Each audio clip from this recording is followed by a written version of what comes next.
بسم اللہ الرحمن الرحیم۔ السلام علیکم۔ ایک خاتون بتاتی ہیں کہ میری عمر 36 سال ہے۔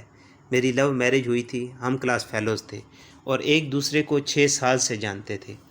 ہم بہترین دوست تھے۔ دوران تعلیم ہی ہم نے یہ فیصلہ کر لیا تھا کہ میرے شوہر کے جاب میں سیٹل ہونے کے بعد گھر والوں کی رضامندی سے ہم شادی کر لیں گے۔ میرے شوہر کی جاب کے بعد ہمارے گھر والے ملے اور ہماری شادی ہو گئی۔ اللہ نے ہمیں ایک بیٹے سے نوازا۔ مجھے کالج کے زمانے سے یہ اندازہ تھا کہ میرے شوہر مزاج کے تیز ہیں، انہیں غصہ جلدی آتا ہے، لیکن ساتھ رہنے پر اندازہ ہوا کہ جب بھی انہیں غصہ آتا ہے ہمارا ہمیشہ جھگڑا ہوتا ہے۔ مجھے ہمیشہ یہ فیل ہوتا تھا کہ وہ مجھے کنٹرول کرنے کی کوشش کرتے ہیں۔ جب بھی جھگڑا زیادہ ہوتا میں اپنے بچے کو لے کر میکے چلی جاتی۔ میرے میکے والے مجھے سہارا دیتے، تسلیاں دیتے کہ اس نے کیا تمہیں لاوارث سمجھ رکھا ہے۔ میری بہنیں میرے شوہر کو باتیں سناتیں، بہرحال صلح صفائی ہو جاتی اور میں گھر آ جاتی۔ لیکن یہ بات ہم دونوں جانتے تھے کہ ہم دونوں ایک دوسرے سے پیار کرتے ہیں اور میں اپنے شوہر کو کبھی بھی چھوڑنا نہیں چاہتی، لیکن ہر جھگڑے کے دوران انہیں یہ ضرور کہتی کہ اگر مجھے چھوڑنا ہے تو چھوڑ دیں۔ مجھے علم ہے کہ یہ سب میں صرف اپنی انا کو بلند رکھنے کے لیے کہتی تھی۔ ایک بار ہمارا جھگڑا اتنا بڑا کہ انہوں نے پہلی بار مجھ پہ ہاتھ اٹھایا اور گھر سے باہر نکال دیا۔ میں سیدھا اپنے میکے گئی، میرے گھر والے مجھے لے کر سیدھا پولیس اسٹیشن گئے۔ میرے شوہر اریسٹ ہو گئے۔ سسرال والوں نے مجھے کیس واپس لینے کے لیے کہا۔ میرے شوہر نے مجھ سے معافی مانگی اور کہا کہ آئندہ یہ سب نہیں ہوگا۔ میں نے کیس واپس لے لیا اور واپس اپنے گھر چلی گئی۔ 3 ماہ بعد ہمارا پھر سے جھگڑا ہوا اور میں ہمیشہ کی طرح بچہ اٹھا کر اپنے میکے چلی آئی۔ 2 دن بعد مجھے خبر ملی کہ میرے شوہر اسپتال میں ہیں۔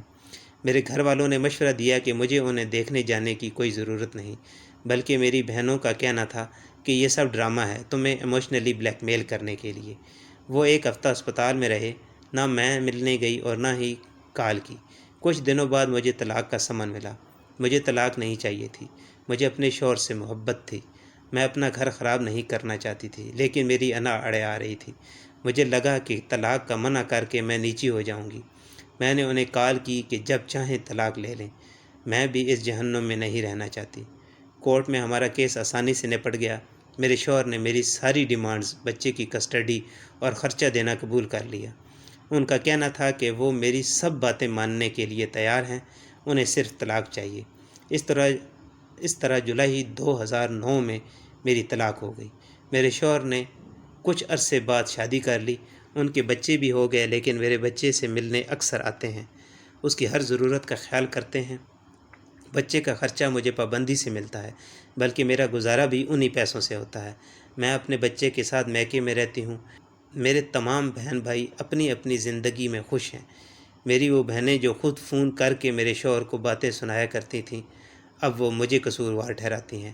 مجھے اب احساس ہوتا ہے کہ میں اپنی شادی بچا سکتی تھی اگر میں نے ہر بات میں دوسروں کو نہ انوالو کیا ہوتا۔ کبھی کبھی ہمارے خیر خواہ ہی ہمیں ڈبوتے ہیں۔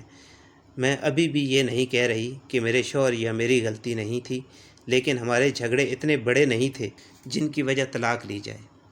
یہ میری درخواست ہے سارے کپل سے کہ جہاں تک ہو سکے اپنے معاملے خود نپٹائیں، آپ کا خود سے بڑھ کر کوئی خیر خواہ نہیں۔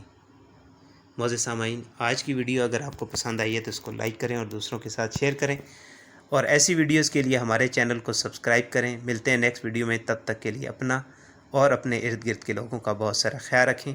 اللہ حافظ۔